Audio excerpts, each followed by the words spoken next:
Ang tanong, Master Jet, from the monthly amortization, magkano ang mapupunta sa interest at magkano ang mapupunta sa principal balance at kung ano-ano pang charge? So ito po no, legit na tanong na dapat naman talagang malaman natin na mga borrowers kung saan napupunta itong ating monthly amortization, magkano yung napupunta sa kung ano, no? So magkano yung napupunta sa interest, magkano yung napupunta sa principal, magkano yung napupunta sa iba pang mga charges. Kasi at the end of the day, yung magmamatter kapag tayo ay mag-renew ay yung halaga lamang na napupunta sa payment ng ating principal loan amount, di ba? Kasi yung napupunta sa principal amount, yun lamang yung ibabawas sa ating utang sa bangko man o sa GSIS. And yun lamang po yung yun naman po yung magbabayad sa susunod na naman na charges kapag tayo ay mag-renew, no? So parang paikot-ikot lamang 'yan, and yung interest po at other charges, hindi na po yun natin hawak, hindi na po natin yun mababawi. No, napupunta na po yun doon sa lending institution. Kaya sa episode na ito, pag-usapan natin magkano ang napupunta sa other charges sa MPL Flex, magkano ang napupunta sa interest, magkano ang napupunta sa amortization ng principal amount. So narito po no, yung atin pong sagot base sa ating personal na interpretation dito po sa guidelines ng MPL Flex. Kapag bago pa ang loan, wala pa yung mga arrears, wala pang mga penalty.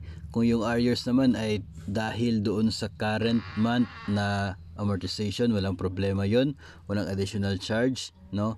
So yung tatlo talaga na napupuntahan ng nakakaltas sa inyo pong sahod ay una, si loan redemption insurance, pangalawa si interest, pangatlo sa principal.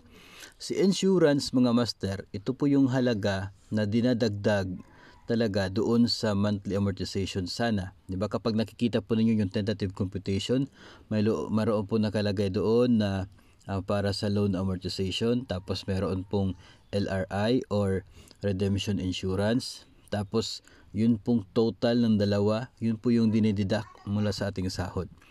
So, para po malaman niyo kung magkano yung redemption insurance, kung nakalimutan niyo na po yung kayo ay nag-apply, i-multiply niyo lamang po ito, no? Ito ay kapag 15 years yung term. Magkaiba po yung rate nila, depende po sa term ng inyong loan.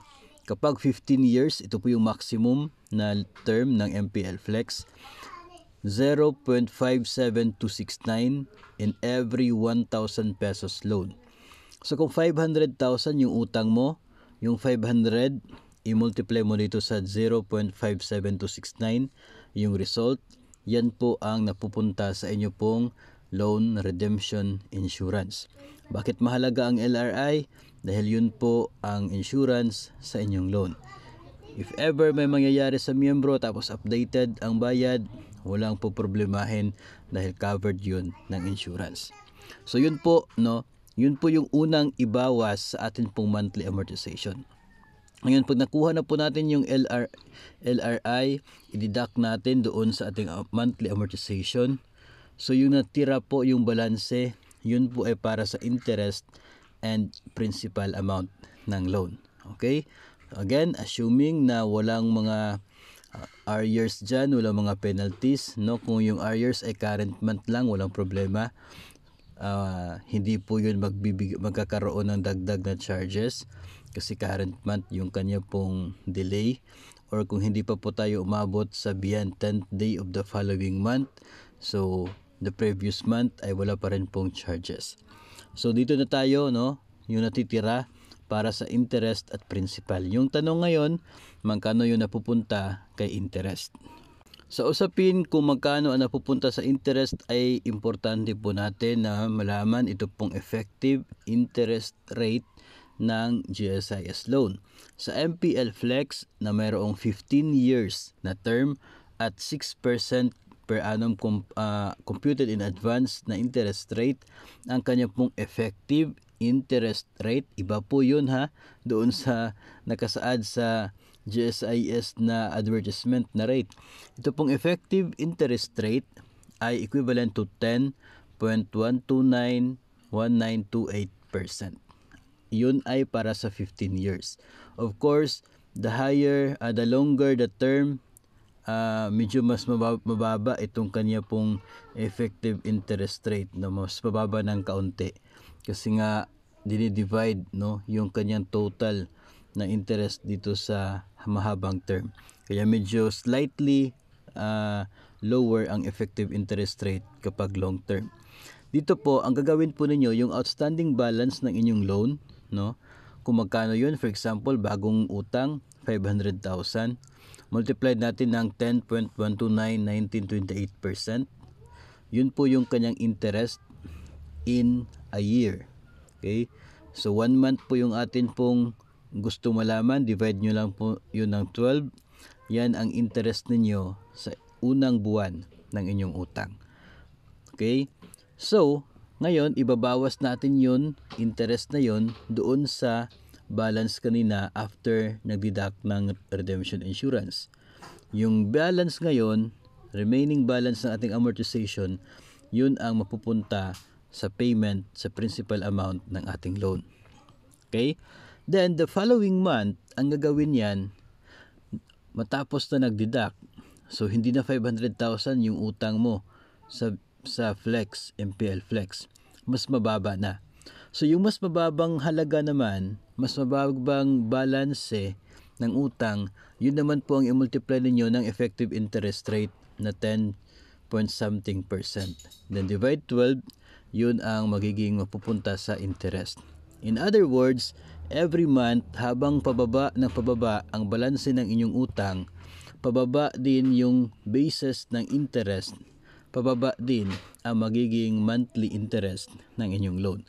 Kaya nga po sinasabi natin na sa GSIS, bagamat computed in advance yung kanilang sinasabi na interest rate, pagdating sa computation as to how much would be the interest every month, ang nangyayari ay based on the diminishing balance of your loan.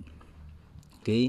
Ito yung sinasabi natin na yung 6% computed in advance does not mean na babayaran ninyo yung lahat ng interest until the end of 15 years, kundi ginagamit lamang siya as basis para malaman yung total amount ng loan in 15 years or entire term, tapos i-divide into how many months para makuha lamang yung monthly amortization. Yung purpose niya is for the monthly amortization only. Pero as to the how much would be the interest every month, nakadepende siya sa diminishing balance ng inyong loan using the effective interest rate. No. So kung ikaw yung nagpapautang, ano ba yung gusto mong i-advertise sa loan mo? Yung computed in advance na 6% or dito ka sa effective interest rate na 10%? Of course, kung ako po yung lender, yung i-advertise ko talaga ay yung 6% dahil mas mababa compared sa 10%. Kahit sino po nagpapautang, ganun po talaga yung gagawin. So, yun po ay dahil sa wala naman po panluloko sa isyong ito Pareho po yun na interest rate ng isang utang.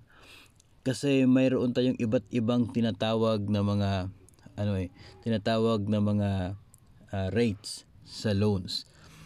The same will be true with our banks. Ganon din with the PLIs, mayroon din silang effective interest rate na madalas ay mas mataas din compared doon sa kanilang contractual interest rate, no? So, sa GSIS, computed in advance, yung pinopromote. Sa PLIs, contractual interest rate. Pero minsan hindi na tayo nagmamind doon sa dagdag ng mga terms na yon. Tanging yung amount lang yung number lang ng kung ilang percent at tinitingnan, no? So kaya tayo ay madalas binabaliwala natin yung effective interest rate and other kind of rates, no? Yung ina-advertise lang yung tinitingnan natin, tapos when later on when you realize na malaki pala yung interest, madalas naging alibay natin ay naloko tayo. But in reality, everything is in the terms and conditions. Hindi lamang po natin nabigyan ng pagkakataon na basahin at intindihin. So, balik tayo dito sa issue ng GSIS. Yun po yung paraan kung paano madedetermine kung magkano yung napupunta sa insurance from your monthly amortization, kung magkano yung napupunta sa interest payment from your monthly amortization, at kung magkano yung napupunta sa principal payment from your monthly amortization. Magkakaroon po ng komplikado na senaryo kapag mahaba yung arrears na hindi na po yung current month or previous month. No, kasi nga yung arrears ay meron kanyang sariling interest na 1% per month compounded monthly until fully paid, no? So, wala naman tayong dagdag sa ating monthly amortization pambayad sa arrears, kaya doon sa monthly amortization binabawas. So, ang nangyayari ay lumiliit yung napupunta sa principal payment ng ating loan at tuloy-tuloy yung pagkakaroon ng arrears hanggat hindi ito nababayaran over the counter. So, ganun po, mas komplikado siya kapag may nadagdag sa equation na pambayad sa arrears doon sa mahabang loans, no, na hindi po yung current lamang at previous month arrears. So, yun po, no? Sana nagkapagbigay tayo ng kaunting impormasyon tungkol dito sa breakdown ng atin pong monthly amortization. Siguro naman po ay very basic na mga terms and very basic na pag-i-explain, no? So I believe na we understand something from this episode. Maraming salamat sa nagtanong sa atin sa comment section, and you can also ask, no, kapag nakita po natin yan, na pwede po natin yang gawing pwede po natin yang pag-usapan sa susunod na episode. So make sure lamang na kayo ay nakatambay dito sa ating Facebook page at maging sa ating YouTube channel para updated sa susunod na mga videos.